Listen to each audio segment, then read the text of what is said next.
ဆုံးဒီစလုံးထဲမှာထက်ညက်ပါဒါလေးကတပေါင်ရှိပါတယ်နော်ဒါလေးကိုအကုန်လုံးထည့်ထားမယ်ဂရမ်နဲ့ဆိုရင်တော့454 gram ရှိပါတယ်ပြီးရင်တကြားကိုထည့်မယ်တကြားကတော့ထမင်းစားစုံ8စုံစာရှိပါတယ်နော်ကိုကအချိုးကျရင်တော့များများထည့်ပေးလို့ရပါတယ်ဒါလေးတွေကိုရည်နွေးပူပူလေးနဲ့စိမ်ထားမယ်ရည်နွေးကတော့10ခွက်စာရှိပါတယ်နော်ကျမရက်ခွက်တစ်ခွက်ကတော့ထမင်းစားစုံ16စုံစာရှိပါတယ်အခုလိုမျိုးရည်နွေးနဲ့စိမ်ထားတော့ကြိုးစရာမလိုဘဲနဲ့တော်တော်လေးကိုအဆင်ပြေပါတယ်တငယ်လေးတွေစိမ်ထားတဲ့အတော်တွေမှာလိုအပ်တဲ့ပစ္စည်းတွေကိုကျမပြင်ဆင်ထားပါမယ်ဒါလေးကတော့ကျမ3နေကြဘိန်းစိတ်ပါနော်ဒါလေးကိုဖောက်ထားမယ်ပြီးရင်ဒီခွက်ထဲမှာတစ်ခွက်တိတိကိုထည့်ထားမယ်ဒီခွက်ကတော့ကျမ3နေကြခွက်ပါနော်အကုန်လုံးကိုဒီခွက်နဲ့ပဲကျမချိန်ထားပါတယ်ဘိန်းစီလေးတွေကိုတရုတ်ထဲမှာထည့်မယ်ပြီးရင်မိခက်အေးလေးနဲ့ကျမလော်ထားပါမယ်အခုလိုမျိုးဘိန်းစီကိုလော်ထားတော့အနက်လေးကမွေးကြိုင်ပြီးတော့မုတ်သားလေးကပို့ပြီးတော့အရသာဖြစ်စေပါတယ်ခဏလေးဆိုရင်တော့ဘိန်းစီကရနေပါပြီဒါလေးကိုပကံထဲမှာထည့်ပြီးတော့အေးခံထားပါမယ်ဒီဘိန်းစီလေးတွေမြင်မြန်လေးအေးသွားအောင်လို့ကျမဖြန့်ထားပါမယ်မုတ်သားလေးတွေထည့်ဖို့ဒီပန်းကိုလည်းစီတုပ်ထားပါမယ်ကတ်မသွားအောင်လုပ်ပါနော်ဒီအနာသားလေးတွေကိုလည်းစီတုပ်ထားပါမယ်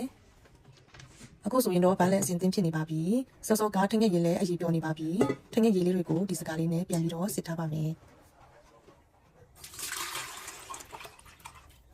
အခုလိုမျိုးစကားနဲ့စစ်တာတော့ထငက်ရည်လေးတွေကတန့်တန့်ကလေးရှိနေပါတယ်နော်အားလုံးအစင်သင်းဖြစ်နေပြီဆိုတော့ဒီစလုံးထဲမှာကောင်းရင်းမုံကိုထည့်မယ်နှစ်ထုပ်ကိုကျွန်မအသုံးပြုပါတယ်တစ်ထုပ်မှာတစ်ပေါင်ရှိပါတယ်နှစ်ထုပ်ဆိုတော့2ပေါင်ပါဂရမ်နဲ့ဆိုရင်တော့နှစ်ထုပ်စလုံးမှာ908 gram ရှိပါတယ်နော်ပြီးရင်ဒီထဲမှာမုတ်ဖုတ်ဆိုတာကိုလက်ဖက်ရည်စုံတစ်စွန်းစာကိုထည့်ပြီးတော့အားလုံးတမသွားအောင်လို့ခဏလေးကျွန်မမွေထားပါမယ်အားလုံးတမသွားပြီဆိုရင်တော့စောစောကစိန်ထားတဲ့ထငယ်ရည်လေးတွေကိုလောင်းထည့်ပါမယ်ပြီးရင်တမသွားအောင်လို့ကျွန်မပြန်မွေထားပါမယ်ကောင်းရင်းလေးတွေအခဲလိုက်ရှိမနေအောင်မွေထားဖို့တော့လိုပါတယ်နော်အခုလိုအနေထားလေးအခဲလိုက်ရှိမနေတော့ဘဲနဲ့ဒီလိုပုံစံလေးဆိုရင်တော့ရနေပါပြီဒီမုတ်သားလေးတွေကို9မိနစ်လောက်ကျွန်မနှက်ထားပါမယ်နှက်ထားတဲ့အတောအတွင်းမှာစီကိုဂျိုထားပါမယ်စီတစ်ခွက်ထည့်ပါမယ်ကိုကြိုက်တဲ့စီအမျိုးအစားကိုအသုံးပြုလို့ရပါတယ်နော်ပြီးရင်ဒီစီထဲမှာထောပတ်ကိုထမင်းစားစုံမောက်မောက်နှစုံကိုထည့်ထားမယ်အခုကျွန်မသုံးနေတဲ့ထောပတ်အမျိုးအစားကတော့ဂီသစိတ်ပါနော်တချို့လူတွေကတော့မင်းနေကြလို့ပါဒီထောပတ်ရဲ့စီရဲ့တမသွားအောင်လို့ကျွန်မဂျိုထားပါမယ်အခုလိုမျိုးဂျိုလိုက်တော့အနက်လေးကမွေးမွေးလေးနဲ့ပို့ပြီးတော့စားလို့ကောင်းစေပါတယ်နော်ဒါလည်းကျွန်မရဲ့လေးဝက်ချက်တစ်မျိုးပါအခုပြင်ဆင်ထားတာတွေအစင်သင်းဖြစ်နေပြီဆိုတော့ဒီအိုကြီးထဲမှာစောစောကစီကိုနှစုံထည့်ထားမယ်ဒီစုံနဲ့နှစုံထည့်မယ်ပြီးရင်နှထားတဲ့မုတ်သားလေးကိုလောင်းထည့်ပါမယ်စပြီးတော့လောင်းထည့်တာနဲ့တပြိုင်နက်ကျွန်မအစင်မပြဲမွေထားပါမယ်မုတ်သားလေးတွေဥကတ်မသွားအောင်လုပ်ပါအခုလိုမျိုးတဖြည်းဖြည်းနဲ့ပြစ်လာပြီးဒီအနေထားလေးကိုလေးကတ်ချင်လာပြီဆိုရင်တော့စီကိုတမင်းစားစုံတစ်စုံစာလောက်ကိုထည့်ပြီးတော့ပြန်ပြီးတော့မွေထားပါမယ်အခုဆိုရင်တော့ဒီလိုပုံစံလေးရှာနေပါပြီနော်ဒီလိုအနေထားလေးဆိုရင်တော့စောစောကလော်ထားတဲ့ဘိန်းစီကိုဒီလိုအပေါ်ရမှာဖြုံထားပေးမယ်ပြီးရင်ပြန်မွေထားပါမယ်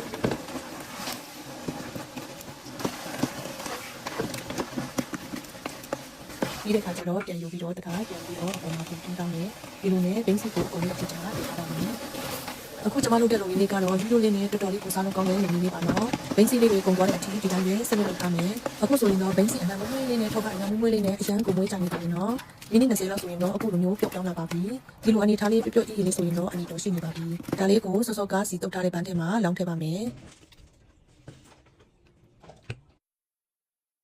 ဒီမုတ်သားရဲ့မျက်နှာပြင်ကိုလည်းပြက်နေအောင်ဖြန့်ထားပါမယ်ပြန့်ကလေးကျွန်မလုပ်ထားပါမယ်အားလုံးပြန့်လေးရှိနေပြီဆိုရင်တော့အေးခံထားပါမယ်အခုဆိုရင်တော့မုတ်သားလေးတွေကအေးနေပါပြီကိုကြိုက်တဲ့ပုံစံအတုံးကလေးတုံးလို့ရနေပါပြီနော်ကျွန်မကတော့ဒီပန်းတစ်ခုလုံးကိုအတုံးကြီးကြီးနဲ့ရှစ်တုံးကိုလုပ်ထားပါမယ်ဒီအလဲကနေပိုင်းထားမယ်ပြီးရင်ဒီဖက်ချမ်းကိုလည်းဖြတ်ထားမယ်အားလုံးပေါင်းတစ်ပန်းမှာရှစ်ခုကိုကျွန်မပိုင်းထားပါတယ်ဒီအပိုင်းတစ်ခုကိုယူပါမယ်ကဲကြည့်ပါဦးဒီလိုပုံစံလေးဆိုရင်တော့တကယ်ကိုအရသာရှိတဲ့ဟလဝါလေးရနေပါပြီ